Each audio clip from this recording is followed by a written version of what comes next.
Section 3.4, we're going to begin with talking about the reciprocal inhibition model of thermoregulation. So this is just a fancy way for building up what we've already talked about, saying that the autonomic and vascular mechanisms are in response to the temperature that the body detects, really the thermostat that the body is running. So the best way to go through this is to look at a quick diagram. So the body will detect when it is too warm, in which case, if you're on the upper part of this chart, you'll see too hot. So it's going to say we need more heat loss. And this will be sweating, panting, vasodilation. The other side, if you're too cold, heat production, shivering, put on more clothes. So the body is constantly trying to find itself. Now on the right side, what you'll see is temperature on the bottom of the x-axis and the null zone. The null zone could also be considered the thermoregulatory optimal zone. So if temperature is too cold, you go too far to the left, activity is going to ramp up because it's desperate to increase heat. Same thing when you go to the right. When temperature is too high, activity is going to ramp up because it's desperately trying to cool itself down. So you want to stay in that optimal null zone as long as possible for performance. And this is where you're not overly relying on sweating or vasodilation to cool down, because there's going to be performance consequences of that, or relying on thermogenesis, shivering, to try and heat your body up. So the first point here is sweat glands and evaporative cooling. Now, lots and lots of sweat glands throughout the body. Now, there are different areas of the body that have higher densities of sweating, and these glands secrete dilute saline solution. The way that this really works is that the solution absorbs heat from the body, transfers through the skin to the outside, and then it's able to dissipate the heat into the environment via evaporative cooling. Now, this is a long process. Again, it's all regulated by the brain, triggers it going in response to heat, more sweating, more heat leaving the body, and then being dumped into the environment. Now, this is largely impacted by humidity and airflow. So the environmental conditions will have a significant influence on the effectiveness of sweating for cooling. As part of heat acclimation protocols, sweating responses will actually change, and they can be modulated to some extent. So trained individuals will adapt. They may have earlier onset of sweating, higher sweat rates. And I'm sure everyone has seen that there are significant variations in the types of sweaters out there. Some people that sweat a lot, others sweat a lot less. So it's very much individualized. It's not a concrete, this is how it works, and it's going to be the same for everyone.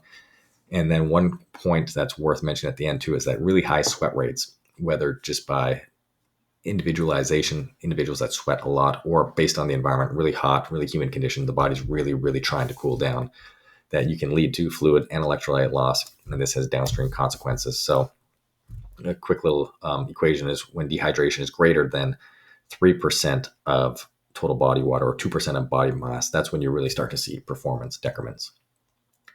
Now, the second main response that the body has to overheating is cutaneous vasodilation. So this is sending more blood flow to the surface and allowing heat to transfer from the skin to the ambient environment through convection, through conduction. Now, there is a really note that the glabrous skin, the palms of the hands, soles of the feet, very, very dense vasculature. And this is why you'll get frostbite in those areas, because they're very, very sensitive to temperature change and total blood flow. You'll have significant blood flow to these areas to dump heat out of the body. Now, just to put into perspective how much that blood flow can increase is at rest skin blood flow, often call it 300 milliliters per minute. That can increase up to 7 to 8 liters per minute, up to 60% of cardiac output, where cooling the body during heat stress becomes the cardiac priority. The cardiovascular priority is getting blood to the surface to dump more heat. So think about it like a radiator on a car, heatsink on a computer, trying to get as much heat as possible to the surface to dump heat. So it becomes a significant contributor to cooling. And if you are in high humidity environments where the effectiveness of sweating is decreased, then vasodilation, cooling through conduction or convection, becomes really, really essential. And there's also radiative heat loss as well. Now, what this does, though, is it reduces venous return and central blood volume. It increases cardiovascular strain. As a result, if so much blood flow and cardiac output is going towards cooling, there's less that's able to go towards the muscles and towards work. So there's a lot of trade-offs and compromises. And this is why you really do see performance decrements in states of heat stress. So cardiovascular redistribution, exercise in heat. The cardiovascular system is forced to dual task. It must deliver oxygen and nutrients to the working muscles, but it must also deliver heat to the skin for dissipation. It has to do both. It has to find the right balance. Eventually, if there's just too much demands, it's going to fall apart. And that's where we see the central nervous system really start to shut down.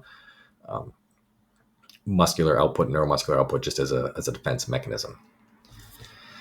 We also see stroke volume declines. There's peripheral pooling, a lot more blood going to far off in the hands. And then there's the phenomenon of cardiovascular drift, which we're going to talk about quite extensively in this course. So the practical insights for this section is for professionals to understand that inadequate hydration limits both sweat response and skin blood flow. So hydration is always important, absolutely critical. Cooling interventions that reduce skin temperature are important because they decrease vasodilatory demand. They preserve cardiovascular efficiency. So if we can keep temperature optimized, we can dump heat out to the body as fast as possible. There's a lot of nuances to cooling interventions. We're going to go through those.